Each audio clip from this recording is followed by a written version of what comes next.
서울의 고요한 골목에서 이미 다쳤다고 생각했던 두 심장이 따뜻한 사랑으로 다시 피어난다. 사랑의 나이는 정말 상관없을까? 민숙과 재훈의 감동적인 여정을 함께 따라가며 밤을 비추는 불빛 속 꿈을 만나보세요. 좋아요, 구독, 그리고 공유를 눌러 이 따뜻한 이야기를 더 많은 사람과 나누어 주세요. 나, 민숙 68세, 낡은 여행 가방을 끌며 서울 마포구의 오래된 아파트로 들어섰다. 석양이 먼지 쌓인 창문을 통해 스며들며 모든 것을 희미한 안개처럼 덮었다. 남편이 떠난 지 5년, 고요함에 익숙해졌지만 새 장소로의 이사는 내 마음을 묘하게 흔들었다. 369, 건물 꼭대기에 아담한 집은 내가 새 출발을 꿈꾸는 곳이었다. 비록 그저 평범한 나날일지라도. 그날 오후 나는 차가운 생수병을 쥔 채 엘리베이터에 올랐다. 외로움과 추억으로 마음이 무거웠다.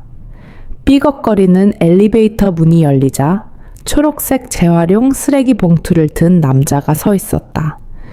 그는 진녹색 스웨터와 회색 머플러를 두르고 소금 후추 빗 머리를 단정히 빗고 있었다.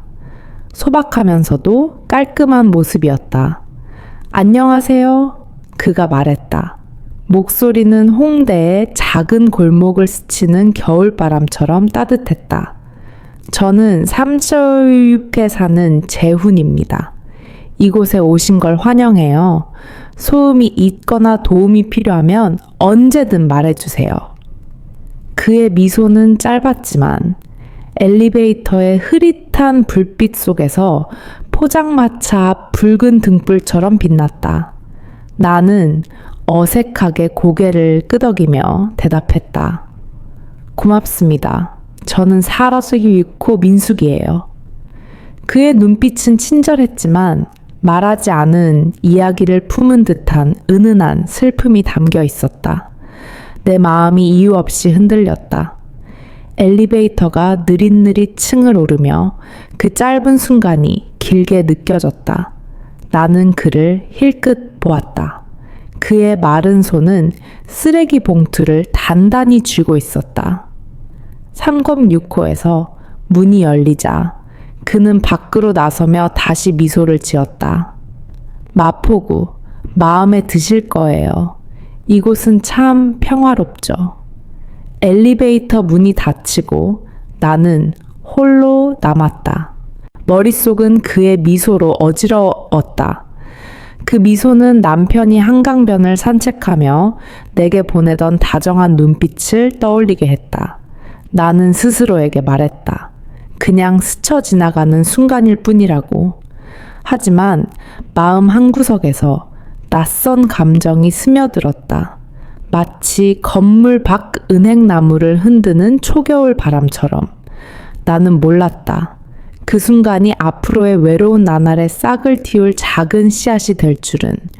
4069로 이사 온 지 며칠 뒤 나는 남편이 사랑했던 설악산 풍경화 그림을 거실 벽에 걸기로 했다.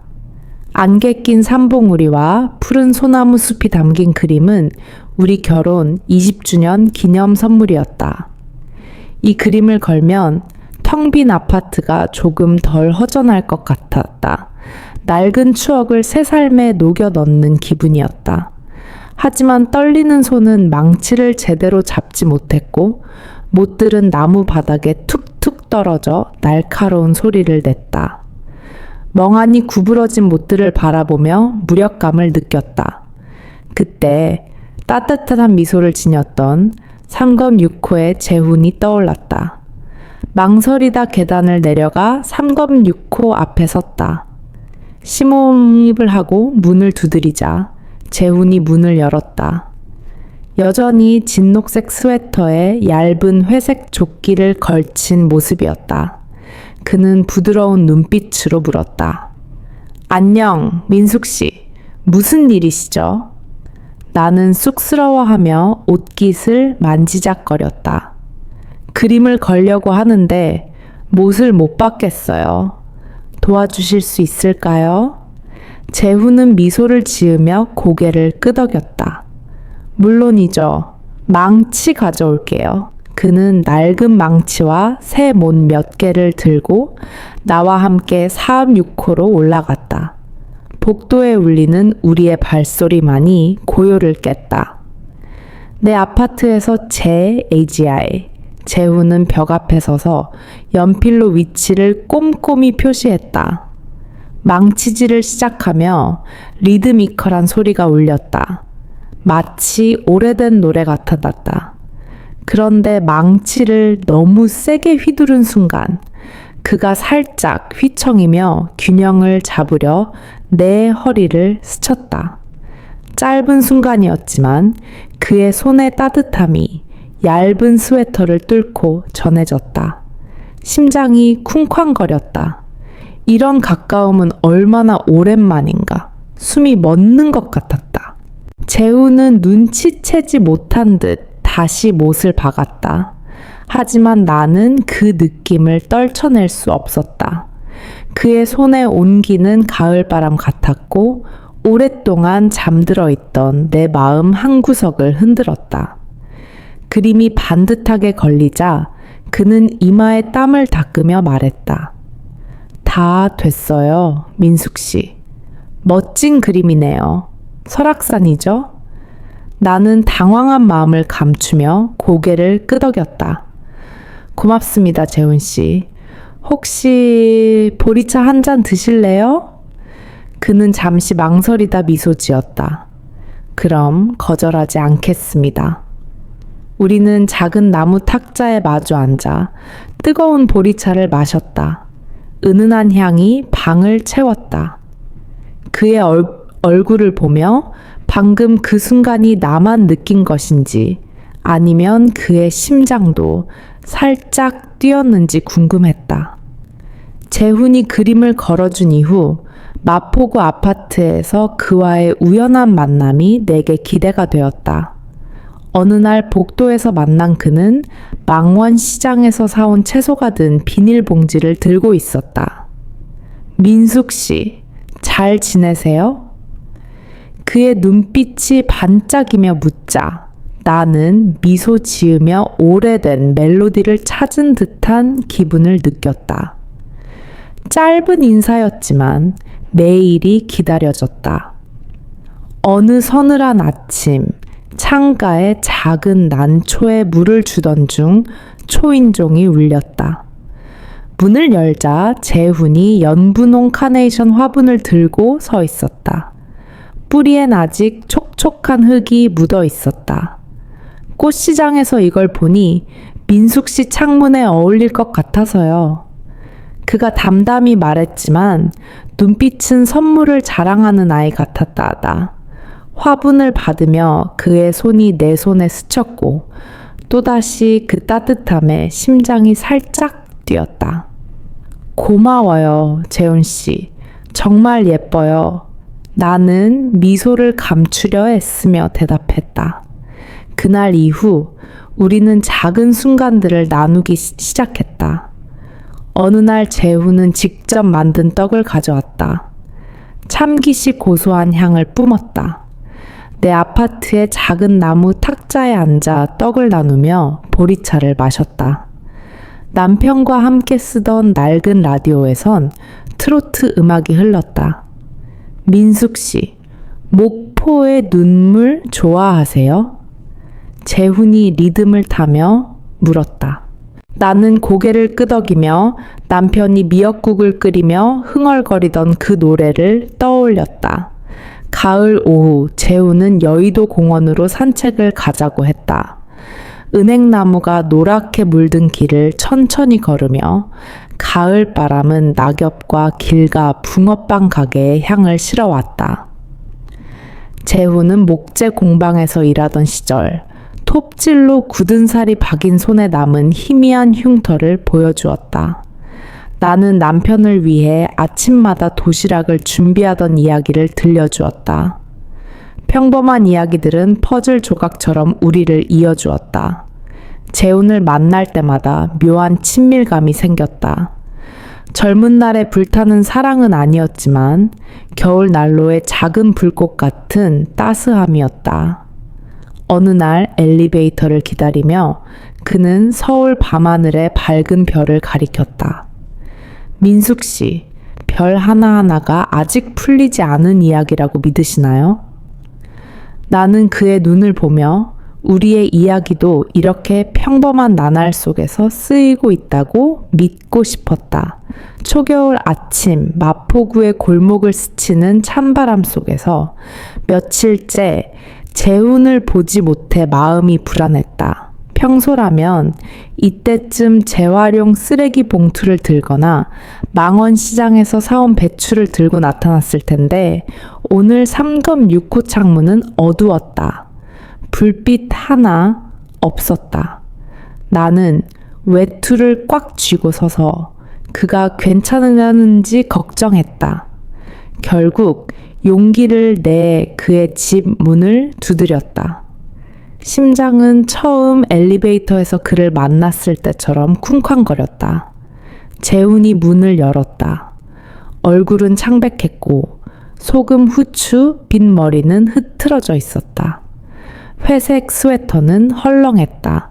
그는 억지로 미소 지으며 말했다. 민숙 씨, 오셨어요?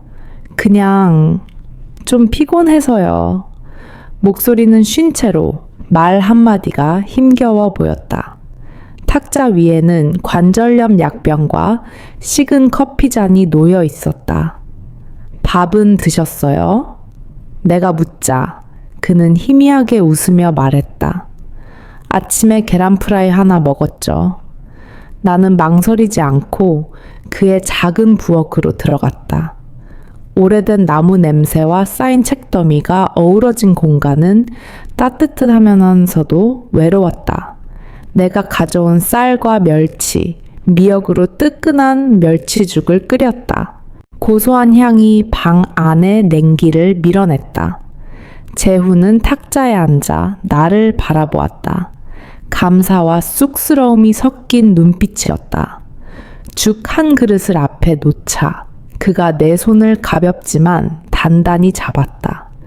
민숙 씨, 이렇게 밥을 차려준 사람이 오랜만이에요. 그가 떨리는 목소리로 속삭였다. 그의 손은 그림을 걸 때 내 허리를 스쳤던 그 손처럼 따뜻했다.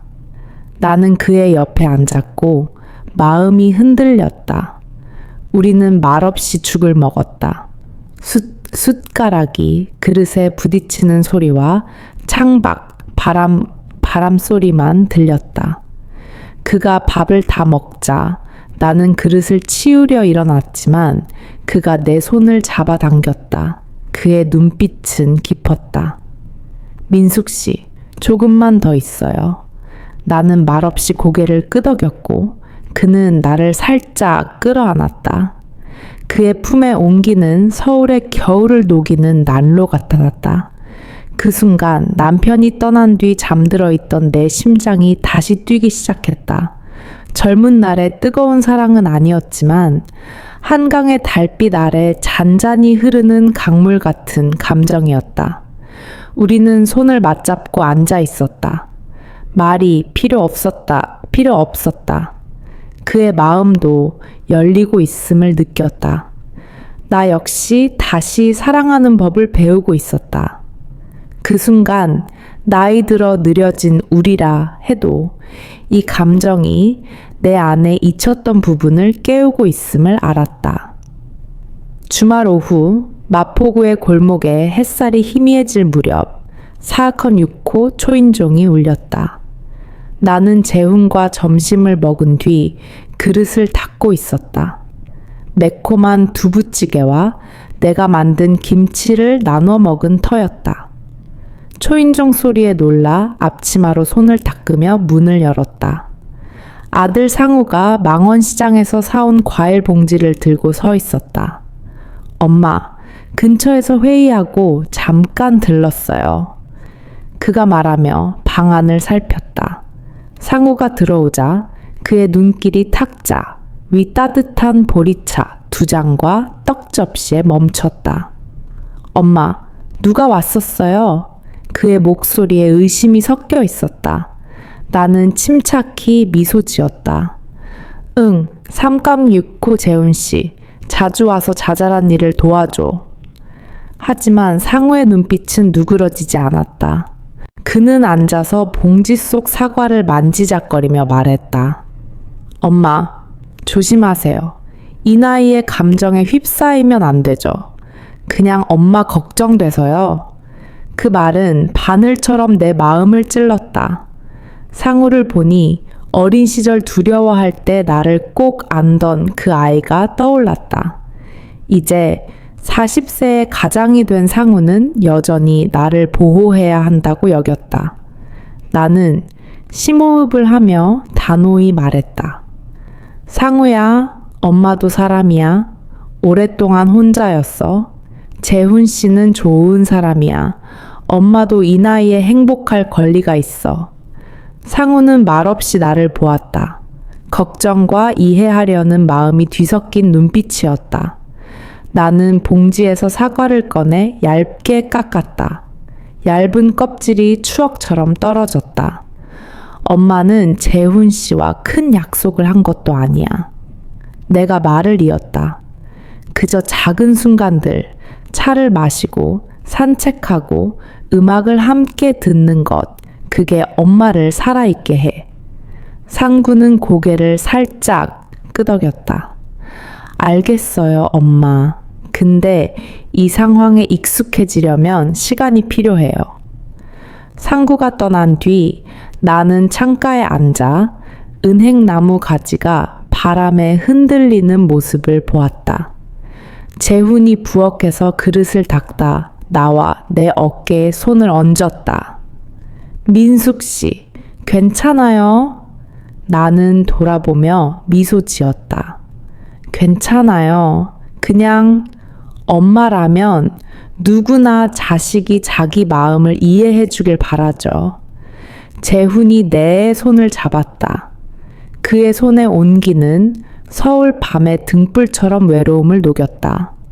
상구가 걱정하더라도 내 마음은 이미 이 길, 재훈과의 따뜻한 순간들을 선택했다. 상구와의 대화 후 내 마음은 오래된 자물쇠를 푼 듯 가벼워졌다. 재훈과 나는 마포구의 복도나 엘리베이터에서의 우연한 만남을 넘어 더 많은 시간을 함께 보내기 시작했다. 그 평범한 순간들은 메마른 땅에 스며드는 물방울처럼 내 마음을 점점 열리게 했다. 겨울 저녁 창밖으로 눈이 살살 내리던 날, 재훈이 나를 3.65로 초대했다. 문을 열자 카네이션 차의 은은한 향이 나를 맞았고 탁자 위 작은 종이 등불의 노란 불빛이 방을 채웠다. 뜨거운 차 2잔에서 김이 피어올랐다. 재훈은 익숙한 진녹색 스웨터를 입고 미소 지었다.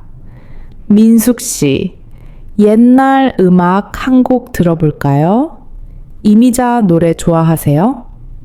나는 고개를 끄덕였고 그의 70년대 턴테이블에서 동백 아가씨 멜로디가 흘러나오자 마음이 설렜다. 우리는 마주 앉아 차를 마시며 음악의 이야기를 맡겼다. 재훈은 젊은 시절 인천의 목재 공방에서 일하며 어머니께 선물할 작은 나무 상자를 깎았던 때를 이야기했다. 나는 부산 해운대 해변에서 남편과 새벽을 맞이하던 아침들을 떠올렸다. 과거의 추억은 우리를 슬프게 하지 않았다. 오히려 외로움만 남았던 두 사람의 마음을 잇는 실처럼 느껴졌다. 노래가 끝나자 재훈이 자리에서 일어나 내게 다가왔다. 그의 따뜻한 손가락이 내 손등을 스쳤다. 민숙 씨, 우리가 이 나이에 만나 이런 감정을 느낄 줄 상상이나 했을까요? 그의 목소리는 서울 밤의 바람처럼 낮았다. 그의 눈빛은 다정하면서도 숨겨진 갈망을 품고 있었다. 나는 망설이지 않고 그의 손 위에 내 손을 포겠다. 그가 나를 살짝 끌어안았다. 그의 품에 옮기는 어린 시절 어머니가 떠준 모직 담요 같았다. 종이 등불의 노란 빛 속에서 우리는 말없이 서로의 숨소리를 느꼈다. 재훈이 내 이마에 자신의 이마를 맞댔다. 그의 숨결의 따뜻함이 가까웠고 내 심장은 힘차게 뛰었다. 키스는 아니었지만 그 순간은 어떤 고백보다 깊었다. 이 나이의 사랑은 급하거나 뜨겁지 않아도 된다는 걸 깨달았다. 난로의 작은 불꽃처럼 천천히 타며 긴 겨울을 따뜻하게 하는 사랑이었다. 그의 어깨에 머리를 기대며 나는 내 마음이 서울의 추위 속에서도 집을 찾았음을 알았다. 마포구의 겨울은 점점 더 차가워졌다. 추위가 마음까지 스며드는 듯했다. 어느 아침 머리가 욱신거리고 몸이 무거워 깨어났다. 갑작스러운 감기로 침대에 누워 창문으로 스미는 희미한 빛을 바라봤다. 재훈과 예정했던 여의도 공원 산책을 취소하려 문자로 알렸다. 하지만 10분도 안 돼 초인종이 울렸다. 힘겹게 문을 열자 재훈이 작은 천 가방을 들고 걱정스러운 얼굴로 서 있었다. 민숙 씨, 몸이 안 좋으신가요? 이것저것 챙겨왔어요. 그의 낮은 목소리는 난로의 불꽃처럼 따뜻했다. 가방 안에는 그가 직접 끓인 표고버섯죽, 생강꿀, 약국에서 산 감기약이 들어있었다. 나는 쑥스러워 미소 지었다. 재훈 씨, 이렇게까지 안 하셔도 돼요. 가벼운 감기예요. 하지만 그는 고개를 저으며 내 작은 부엌으로 들어갔다. 쉬세요. 죽 들게요. 단호하면서도 부드럽게 말했다. 나는 의자에 앉아 그를 보았다. 진녹색 스웨터가 살짝 헐렁했고 마른 손으로 냄비를 저었다. 표고버섯과 생강향이 방 안에 냉기를 밀어냈다. 그가 뜨거운 죽 한 그릇을 가져오더니 내 옆에 앉았다. 내 이마를 살피며 말했다. 조금 열이 있네요. 이거 다 드셔야 해요. 한 숟갈씩 죽을 먹으며 따뜻한 맛이 목을 타고 내려갔다. 몸뿐 아니라 마음까지 녹는 기분이었다. 재훈은 어릴 때 어머니가 아플 때마다 버섯죽을 끓여줬다고 말했다. 나는 부산의 겨울 남편이 생강차를 타주던 날들을 떠올렸다.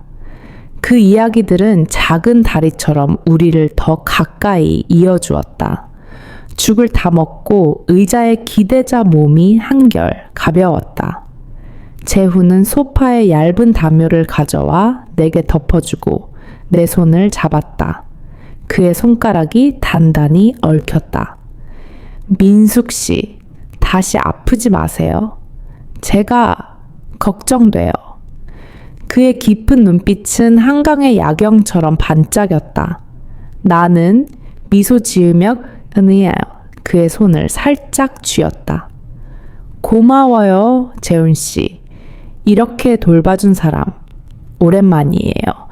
그 순간 작은 아파트 안에서 표고버섯죽 향기와 희미한 불빛 속 우리의 감정이 더 깊어졌음을 느꼈다. 화려한 고백이 아닌 조용한 배려가 겨울바람 속 따뜻함을 전했다. 재훈은 내가 잠들 때까지 곁에 있었고 깨어났을 때 그는 낡은 책을 읽고 있었다. 내가 괜찮을지 확인하려는 듯했다. 세월에 지친 내 심장은 다시 힘차게 뛰었다. 이 사랑이 진짜이며 오래된 상처를 치유하고 있음을 알려주었다.